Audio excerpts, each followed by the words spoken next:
சாய் பக்தர்களுக்கு என் அன்பு வணக்கங்கள். ஓம் சாய்ராம்.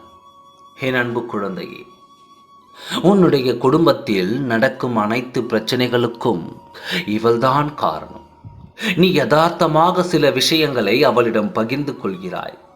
ஆனால் அவள் அதை வினையாக எடுத்துக்கொண்டு நீ சொன்னதுக்கு மாறாக வேறு வேறு விஷயங்கள் எல்லாம் கோர்த்து உன்னுடைய குடும்பத்தில் இருக்கும் நபரிடம் சொல்லிவிடுகிறாள்.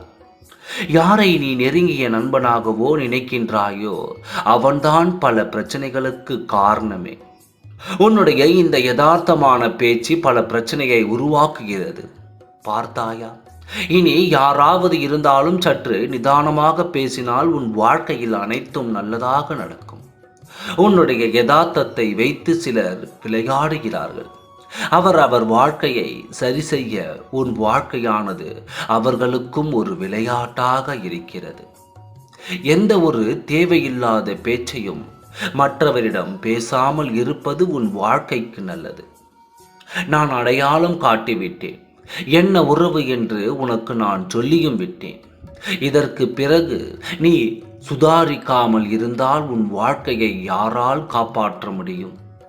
நீ சந்தோஷமாக இருக்க வேண்டும் என்றால் பல உண்மைகளையும் பல விஷயங்களையும் மறைத்துதான் இந்த உலகத்தில் நீ வாழ வேண்டும். யதார்த்தமாக இருந்தால் இப்படிதான் பல பிரச்சனைகள் வரும். நீ சுதாரிப்பாக இரு. யார் எப்படி என்று புரிந்து கொண்டு வாழ பழகு.